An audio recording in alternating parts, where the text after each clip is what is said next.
begitu. Jadi sehubungan dengan orang-orang Kristen yang tidak terpelajar, yang terombang-ambing kesana kian kemari begitu, makanya tentu saja tidak bisa saya biarkan hal-hal yang seperti ini. Nah, ini makanya saya sedang melakukan seperti tadi itu ya, bukan membenarkan yang biasa, melainkan bukan membenarkan yang biasa, melainkan ya membiasakan yang benar. Seperti itu ya. Mari kita sama-sama membiasakan yang benar ya. Seperti itu. Oke. Kita kasih naik ada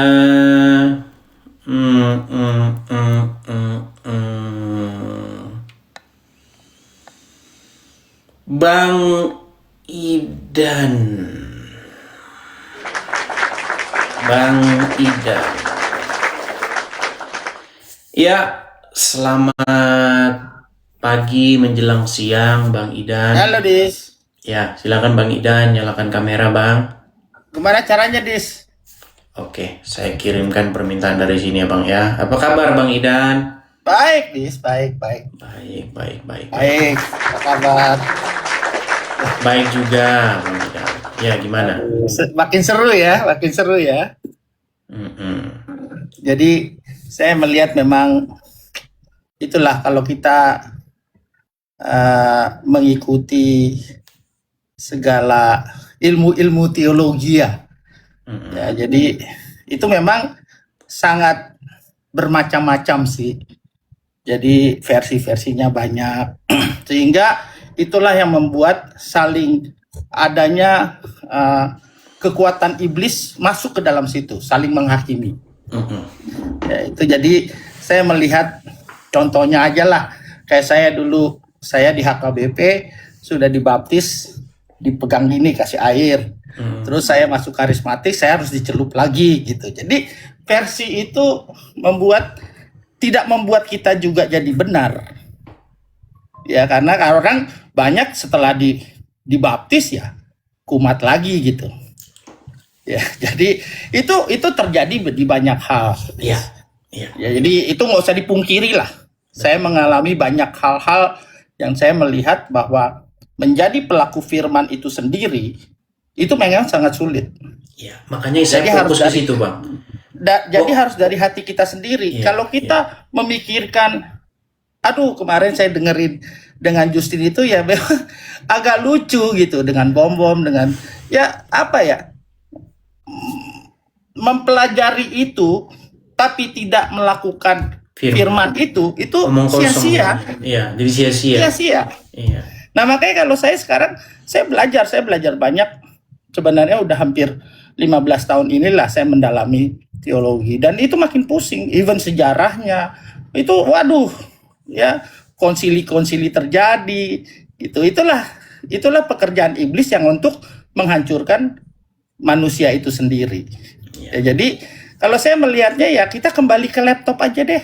Betul. Kembali ke Bible. Betul. Justru kalau saya sekarang, kalau ada orang yang mau kenal Yesus, saya suruh baca dia Matius, Markus, Lukas, Yohanes. Itu aja dulu baca sampai budek. Gitu. Jadi itu yang membuat dia kenal Yesus. Karena banyak orang hanya tahu Yesus, tapi dia nggak kenal. Itu perbedaannya. Jadi contohnya kayak gini, saya tahu Edis ya karena dari sini. Apakah saya kenal? Enggak.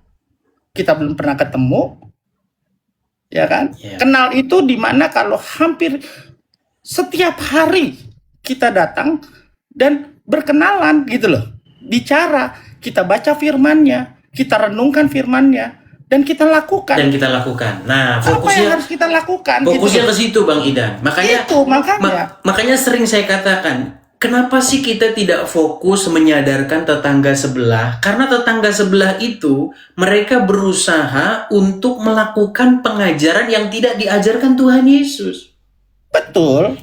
Itu dulu yang kita gaungkan ini. Kita mati-matian tuh menggaungkan itu. Betul. Itulah yang saya sebenarnya sudah dapat mengenai gini. Kembali ke laptop. kalau kita ikutin semua aliran Pentakosta, Advent, apapun juga itu semuanya ada Beda-beda celah semua. untuk salah. Iya, beda-beda semua. Jadi Beda. ujung-ujungnya ribut gitu loh. Akhirnya iya saling menghakimi, kuncinya tuh saling menghakimi. Itu yang paling jahat. Itu dosa yang terbesar menurut saya, menghakimi orang lain dan dia meyakini bahwa jalan dia yang paling benar, padahal boro-boro dia baca Alkitab dan melakukan. Dia membenci aja sebenarnya sudah tidak melakukan gitu loh. Iya. Gitu loh. Jadi memang ini kericuhan ini saya ngelihat memang ya beginilah gitu ya. Dimana makanya saya selalu menghindari tuh ngomong-ngomong yang namanya dogma apa segala macam. Karena itu sangat hal-hal sebenarnya yang terbuka peluang besar untuk kita saling berbeda gitu loh. Karena kita ini ngomongin hal-hal yang ilahi loh. Kita nggak ketemu. Benar. Apakah kita bisa tahu duduk di sebelah kanan? Terus gimana itu nanti posisinya? Hakikatnya apa? Benar. Ini setara nggak? Ini nggak. Fokus kita itu, makanya saya bilang, marilah kita menjadi pelaku firman. Setuju. Gitu. Itu kuncinya. Kita ajari nih, karena apa? Karena ada satu kelompok-kelompok besar yang mereka itu tidak melakukan ajaran Tuhan Yesus. Tuhan Yesus tidak pernah nyuruh pergilah kamu ke satu tempat, di sana kamu harus muter-muter, terus kamu harus cium-ciumin ini, batu merah ini kamu cium-ciumin. Itu yang kita sadarin gitu loh. Benar. Kalau kita fokusnya ke situ kan enak, kita sama-sama kita bersatu. Itulah apologetika itu gitu loh. Nah, jadi memang yang dibahas ini perbedaan itu adalah tentang ritual. Ya, ritual itu berbeda-beda. Cara kita mau menyembah Yesus, ya contoh ada gereja yang tidak menyebuti imam rasuli. Apakah itu sesat? Gitu loh. Nah, jadi saya melihat sesuatu hal yang memang kita kembali aja kepada fokus pada Yesus. Karena kalau kita mati juga kita ketemunya Yesus, bukan ketemu gembala. Dan sering saya bilang itu, kalau di dalam penganu nanti ujian masuk surga, pasti yang nggak ditanya itu. Ya, apakah setara, apakah hipostasis union itu pasti bukan itu, pasti bukan. Aduh. Kita nggak ditanya konsili Nikea apa aja coba isinya. Pasti bukan itu. Pasti bukan itu gitu loh. Pasti apakah kita selama hidup melakukan firman Tuhan gitu loh. Nyuri nggak? Bersaksi dusta nggak? Kan itu. Jadi yang kita lihat gini, kalau di dalam Alkitab itu kan Tuhan yang memilih kita, bukan kita yang memilih. Apakah sekarang secara prinsip nama kita ada nanti di dalam listnya? Mungkin kita ahli teologi, kita tahu inilah semua sejarahnya, tapi nama kita nggak ada karena kita tidak menjadi pelaku firman itu. Yang penting ini kan pelaku firman. Ya, kalau saya melihat baca, renungkan, dan lakukan. Karena kalau tidak itu, firman itu jadi sia-sia. Hanya sebagai buku. Apa sih kitab itu kan hanya buku. Ya. Begitu kita contohnya kayak kita santet lah. Dukun, kita baca manualnya, terus kita lakukan pasti terjadi. Ya. Gitu. Salah satu contoh tadi Bang. Tadi kan saya diskusi dengan Kiamat. Dia bilang begini sama saya. Apakah YHWH itu hanya Bapa saja atau Bapa dan Anak dan Roh Kudus? Nah, masakan nanti ketika kita misalnya ujian masuk surga, masa ditanya itu? Pasti bukan itu. Gitu loh. Udin, YHWH siapa saja? Hanya Bapa saja. Neraka kamu, neraka. Jangan-jangan Tuhan nggak tahu kalau dia dipanggil YHWH. Kan itu dari manusia. Makanya kan kata Tuhan Yesus, bukan pada akhir zaman nanti banyak orang berseru kepadaku Tuhan. Bahkan melakukan mujizat dan lain sebagainya. Tetapi apa kata Tuhan Yesus? Enyahlah kamu para pembuat kejahatan. Karena bukan orang yang berseru kepadaku Tuhan. Bukan orang yang tahu, ya HWH itu adalah begini, hipostasis union itu begini, terus bukan itu.